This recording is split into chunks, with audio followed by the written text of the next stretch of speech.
Troy Sowers doesn't have much experience on the ground. He only graduated from the FBI Academy about 8 weeks ago. But when he gets the call that a 2-day-old infant named Stuart Rember has been kidnapped, he embarks on solving his first major case. And by the end of that day, back in 1997, he has the little one safe in his arms. A happy ending for both the new FBI agent and the distraught family. But who could have foretold back then that their paths might cross again more than 20 years on? Fast forward 22 years, and Sowers has spent his career climbing the ladder with the FBI. He became the field officer in charge of the Bureau's Knoxville office. Through it all, though, one case had always stayed with him. That baby boy he found by a dumpster one fateful day in 1997. And yet, so far removed from the case that kick-started his career, Sowers had no idea with whom he'd cross paths in 2019. He wouldn't initially recognize the little one that he'd saved. After all, he'd spent 22 years growing up and living his life. But Sowers and Rember did find each other again for a poignant and emotional reunion. Troy Sowers comes from a multifaceted background, both educationally and professionally speaking. He earned bachelor's degrees in theology and accounting and worked in an accounting firm as an auditor. But Sowers also signed up with the U.S. Air Force, serving for 4 years. Sowers also studied at the Naval Postgraduate School, where he received a master's degree in Homeland Security Studies. This training pointed him toward what would become his lifelong career. He entered into the FBI Academy, from which he graduated in August 1997. Sowers' first post would be at the Seattle field office. More specifically, Sowers ended up as a field agent in the Tacoma Resident Agency, with a focus on, among other things, white-collar crime, violent crime, and terrorism. This beat brought him one of his first big cases. Just 2 months after he got the job, the abduction of a 2-day-old baby named Stuart Rember. In August 1997, Melinda Cohen gave birth to her son Stuart at St. Clair Hospital, located south of Tacoma. Just hours after bringing the baby into the world, Cohen told television station Kier 07 that a woman came into a room around 1:30 a.m., identifying herself as a nursery nurse and wearing a white lab coat. Hospital employees noticed the new doctor on the floor that night too, but she said she worked as an Army medic and that she'd been paged requesting her attendance. When the white coat-clad woman reached the obstetrics unit, she reiterated her fake persona, and staff let her in. The woman, claiming to be a doctor, then entered Cohen's room and told the new mom that she would take Rember off her hands. Cohen recalled. The woman then placed the newborn in a mobile cradle and wheeled him away.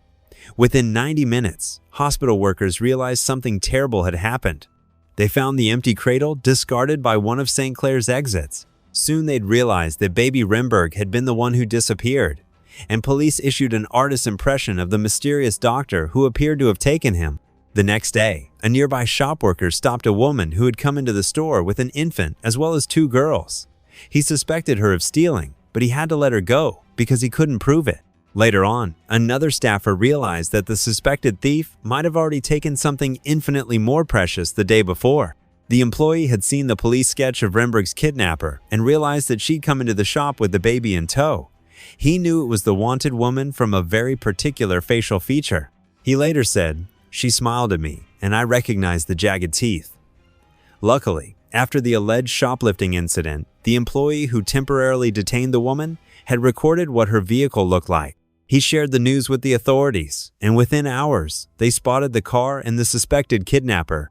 But 30-year-old Kimberly Skrzyjewski didn't have a newborn baby in her charge by the time cops found her. In fact, Skrzyjewski initially denied taking Rember from her mother's hospital room. It would be her daughter, perhaps one of the 2 with her at the store, who would tell police the truth. The 13-year-old cracked during questioning and told cops that her mother had indeed snatched the newborn baby. The teenager revealed that Skrzyjewski had come home with a newborn. The tale the mom told her little ones was that she had purchased the baby boy for $500. But when Skrzyjewski realized that the story had made the news, she lost her nerve and left the helpless baby behind a store beside a trash bin. Backed into a corner, Skrzyjewski eventually told investigators where she'd left newborn Rember.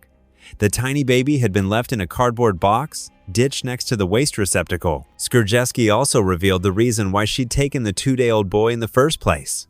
In her guilty plea, Skrzyjewski said that she'd snatched Rember because she could no longer bear children. However, She thought a baby would be the only way she could save her marriage. Her desperation led her to kidnap the newborn. Still, she claimed that she hadn't pre-planned the crime. Prosecutors saw things differently, though. They argued the detailed approach to abducting Rimberg proved that Skrzyzewski had thought through every step in advance. With this in mind, the state's legal team requested an exceptional sentence of 10 years for Skrzyzewski's wrongdoings, to which the court eventually agreed. As a fledgling FBI agent in the Tacoma area, Sowers played a big part in finding Rimberg safe and sound. In fact, he played a pivotal role in ensuring the newborn's swift return to his parents.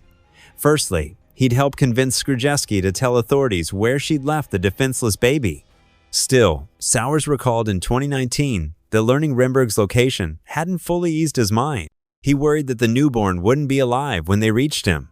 As Sowers recalled to television station NBC News in August 2019, "We knew he'd been out there for several hours. When I picked him up, he was not crying, but the 2-day-old Rimberg gave Sowers a sign that he was okay." The FBI agent described, "He just nuzzled right into my neck, and I knew he was fine. It wouldn't have been that way without his and the rest of the Bureau's work." Sowers told the Knoxville News-Sentinel newspaper in August 2019, "His chances of survival would have been pretty slim if we hadn't found him that night." For Sowers, the rescue hit home. His daughter was young at the time, too.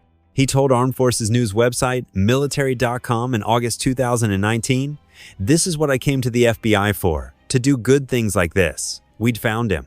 He was alive. He was going to be returned to his parents. It doesn't get any better than this." Sowers went on to say, "Working a kidnapping case in the FBI is the quintessential thing that people think about the FBI. When you find the victim, and the victim's still alive, it's a great day." And one of the senior agents knew that. According to NBC News, someone pulled Sowers aside to say, "You'll never do anything better than that." Sowers may not have realized that when medical crews arrived to take Rimberg from Sowers' arms and back to his parents, but the FBI agent never forgot the case he solved so early in his career. In fact, he always wondered what happened to Rimberg. He'd always assumed he'd never see the boy again. Going forward, the case also helped inspire new methods for securing hospitals and their maternity wards.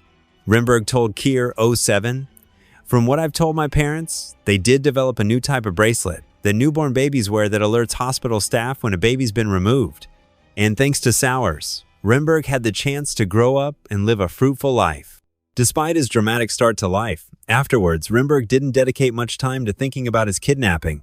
It had been a devastation ordeal for his parents, but he, of course, had been blissfully unaware of the incident. He told Kier 07, "I lived a relatively normal life, so I don't really have any reason to dwell on the past." Interestingly, Rimberg had taken a similar path to that of Sowers, the man who'd saved his life. Sowers' early career had seen him enlist in the USAF for 4 years. In a strange parallel, by 2019, a 21-year-old Rimberg had become a corporal in the Marines, taking a post at Camp Lejeune in North Carolina. For Rimberg, a career in the military made sense. His father, John, had served in the Navy, his sister had served in the Air Force, and his brother had joined the Marines too. As Rimberg told military.com, "It was only natural. I grew up loving hearing about everything the military did." In the 22 years since he rescued the future Marine, Sowers' career had evolved too. After working for the FBI's Tacoma Resident Agency for 8 years, he earned a promotion to the Counterterrorism Division. This change brought him across the country to work at FBI headquarters, situated in Washington, D.C. 3 years later, Sowers once again headed west, this time to the Sacramento field office. In his California post, he oversaw the International Terrorism Squad.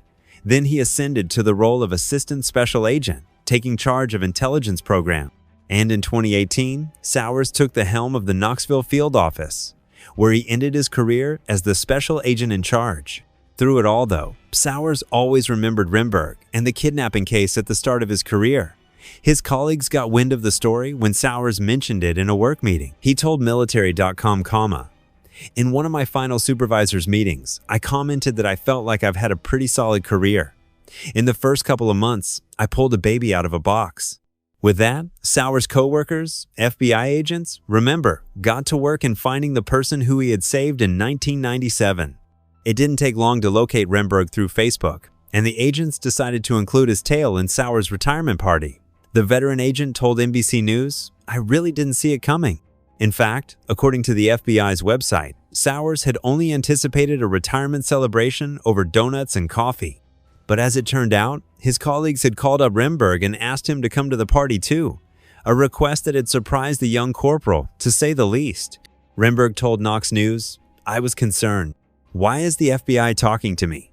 I'm in the middle of a field op in Camp Lejeune," but he agreed to attend Sowers' retirement party. And in accepting the invitation, Remberg found himself contemplating what the FBI agent had actually done for him.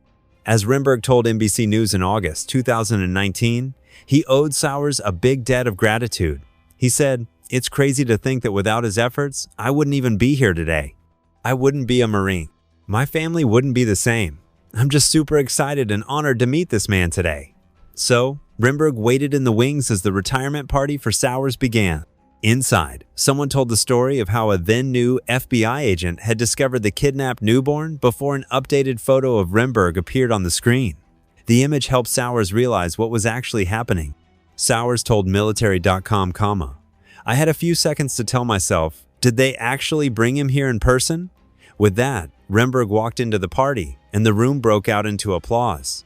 Sowers admitted that the sight of the Marine had made him emotional, and he only had a moment to pull himself together. Sowers said, "When I saw him, I had to pause a couple seconds to keep my composure." He reached out to Remberg and shook his hand, but that greeting didn't suit the Marine. Instead, in a clip of the reunion from NBC News, he told Sowers, "My parents wanted me to give you a hug." Afterwards, Sowers described the moment as, "Probably one of the best surprises I've ever had." He also told military.com that the reunion had served as an ideal send-off after more than 2 decades of service. The FBI agent said, "It's a wonderful way to leave the Bureau." Sowers also appreciated seeing the good Remberg is doing through his career with the Marines. He advised that the young corporal keep it up in a video of the reunion from NBC News, and his tip could apply to anyone who's experienced an act of kindness. He said, "I'm glad to see what you've done with your life. Pass it on."